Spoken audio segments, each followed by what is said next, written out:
आज हम पढ़ेंगे माइक्रो इकोनॉमिक्स। माइक्रो इकोनॉमिक्स क्या है, माइक्रो इकोनॉमिक्स का अर्थ क्या है और माइक्रो इकोनॉमिक्स अर्थशास्त्र में कहाँ कहाँ इसका उपयोग होता है। व्यष्टि अर्थशास्त्र अंग्रेजी शब्द के माइक्रो शब्द का शाब्दिक अर्थ सूक्ष्म, छोटा या छोटा भाग या अंश है। इस दृष्टि से व्यष्टि अर्थशास्त्र में अर्थव्यवस्था के छोटे छोटे अंशों या भागों का अध्ययन किया जाता है।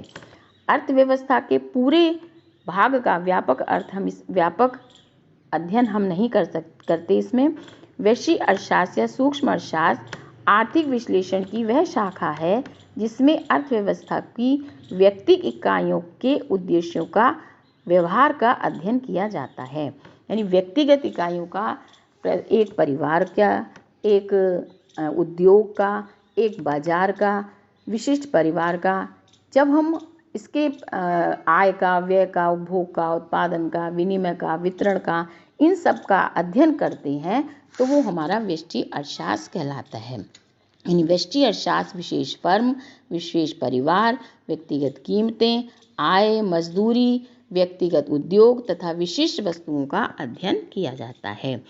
व्यष्टि अर्थशास्त्र के जो प्रकार हैं वो 3 प्रकार के हैं: व्यष्टि आर्थिक स्थैतिक, व्यष्टि आर्थिक तुलनात्मक स्थैतिक और व्यष्टि आर्थिक प्रायोगिक।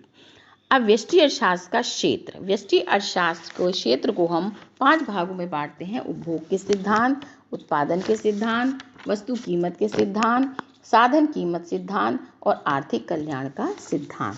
तो सबसे पहले है हमारा उपभोग के सिद्धांत।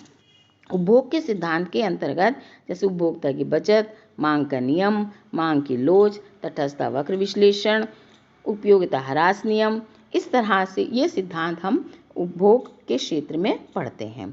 उत्पादन के क्षेत्र में उत्पादन के विभिन्न साधनों के संयोग जैसे उत्पादन फलन, उत्पादन की व्यक्तिगत फर्मों, विशेष उद्योगों एवं क्रियाशील उत्पादन नियम, इन सब का पैमाने के प्रतिफल, उत्पादन ह्रास नियम, इन सब का अध्ययन हम उत्पादन के सिद्धांत के अंतर्गत करते हैं। वस्तु कीमत सिद्धांत, वस्तु कीमत सिद्धांत के अंतर्गत जैसे पूर्ण प्रतियोगिता, एकाधिकार, अल्पाधिकार, इन सब का अध्ययन हम कीमत सिद्धांत के अंतर्गत करते हैं। साधन कीमत सिद्धांत, साधन कीमत सिद्धांत में श्रम की मजदूरी, भूस्वामी का लगान, पूंजीपति का ब्याज और साहसी को लाभ के रूप के सिद्धांत का विश्लेषण हम इसमें करते हैं, अध्ययन करेंगे। कीमत सिद्धांत के अंतर्गत मांग के सिद्धांत और उत्पादन तथा लागत के सिद्धांतों का समावेश होता है। वितरण का सिद्धांत, उत्पादन के विभिन्न साधनों की व्याख्या की जाती है। आर्थिक कल्याण के सिद्धांत में व्यष्टि